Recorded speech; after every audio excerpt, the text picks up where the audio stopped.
Some of you are probably wondering, what is that? It's called a gimbal. It's pretty sick.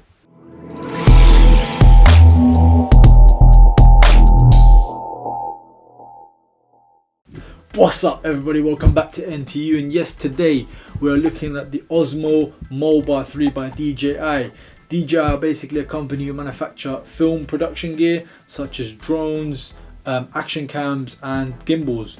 What a gimbal allows you to do is to capture crisp cinematic footage that you wouldn't otherwise be able to capture if you were filming freehand with your phone.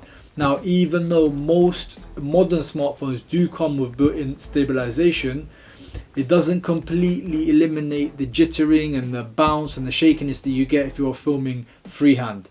Now, this comes with a ton of features that we'll get into in a second, but let's first take a look at what comes in the box.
Okay, so before we talk about the features and the added benefits that you get with this gimbal, let's talk about the portability, the ergonomics, and how comfortable it is to use and set up really.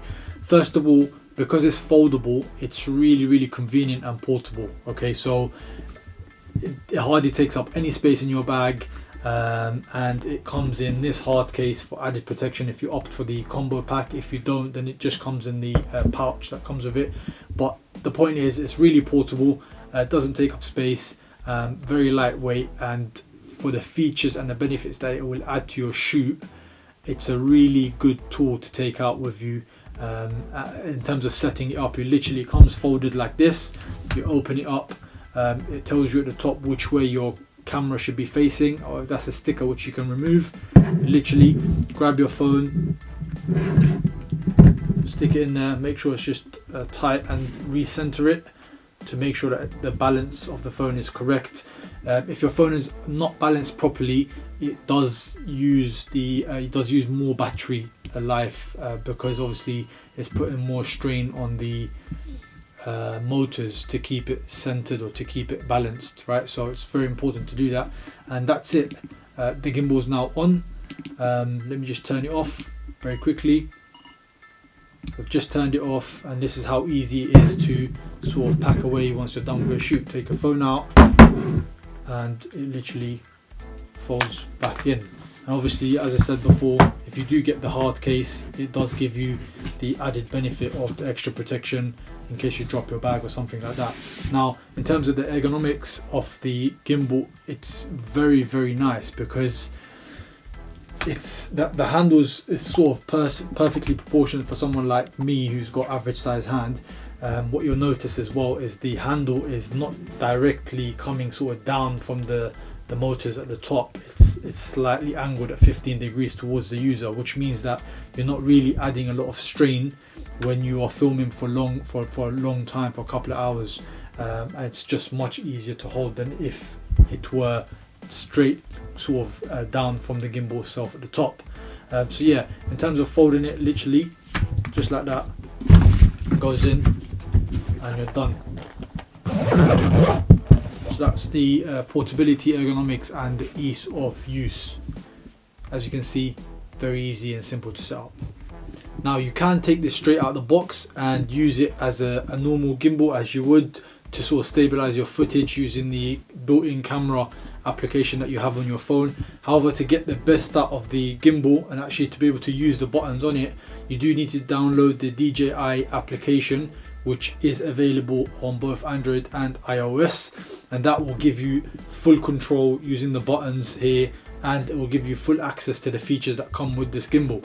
Let's jump into the buttons first of all and take a look at what they do. So first of all, you've got the M button here, which basically if you hold down will switch your gimbal on and off, and that's what it does when it switches off. Let's turn it back on quickly. Now the same button, if you press it once, will basically switch you from photo to video mode and video to photo mode. If you press it twice, as you guys can see, will basically switch you from landscape to portrait and portrait to landscape. If you press it 3 times, it basically goes onto a standby mode, which basically means the gimbal's still on, but it's just saving you a little bit of battery. You've also got the record button, which basically starts recording if you're on video mode and will take a picture for you if you're on photo mode. You've also got the joystick, and it's actually quite handy because it's literally where your thumb will be. The joystick is basically used for panning and tilting shots. Again, this is very, very handy. I can imagine a lot of situations where that will come in useful, and it is actually speed sensitive. So if you push it to the right slightly, for example, it will go slower than if you push it all the way. And the speed is actually configurable in the application settings menu, as is the M button, which I mentioned earlier as well. You've got your slider on the side, which if you push up will zoom in, and if you push down will zoom out, and again this is configurable in the application as well.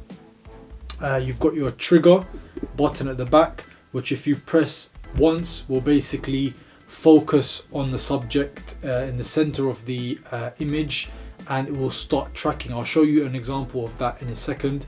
If you press it twice, it will basically recenter the gimbal or the phone on the gimbal. So sometimes you're panning or you're tilting and then you want the phone to recenter, so it's quite a quick way to sort of just recenter your phone, as you can see there. If you actually press it twice and hold it down the second time, that goes into sports mode, which again I will show you an example of in a minute. And then if you press it 3 times, it will switch from the rear camera to the front camera, or the front camera to the rear camera. So that's it for the buttons, guys. I hope that was beneficial. Let me talk to you about a couple of the other features that come with it as well. So one of the features which I mentioned briefly is the feature which allows you to track the subject. So basically you can do this in 2 ways. One, you can tap the trigger button at the back, and what that will do is basically whatever's in the center or around the box, the center box of the image in the application will basically get a green box drawn around it, and if the subject moves, then the phone will tilt, or the gimbal will sort of turn the phone or tilt the phone as necessary to keep the subject in the frame.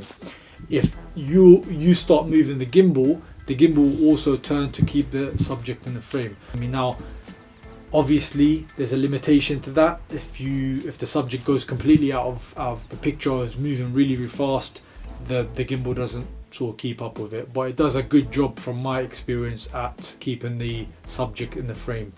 There's also a second way you can trigger the tracking, which is to basically draw a box around a particular subject on the screen, and it will do exactly the same thing, just keep that subject in the frame by turning the gimbal if the subject is moving, or by turning it if the gimbal is moving in your hand. And that's also great if you are trying to vlog and keep yourself in the frame. Sometimes it's very hard to do that, especially when you're on the move. Another really cool feature is that you can put the gimbal in sports mode, and I already sort of mentioned earlier, you can do that by pressing the trigger button at the back twice and keeping hold of the trigger button, so keep holding the trigger button down, and that basically puts the gimbal in some sort of hyper mode, where all the hinges are loose and the gimbal just moves really fast and reacts to the movement quickly. This is perfect for sporting situations. That's why it's called sport mode, and also moving subjects that are moving very fast. So here's a clip of something I filmed earlier. This is my brother just demonstrating. I'm actually moving with him quite fast. Now I can imagine if I was trying to capture the same footage handheld, the footage is going to look quite dodgy.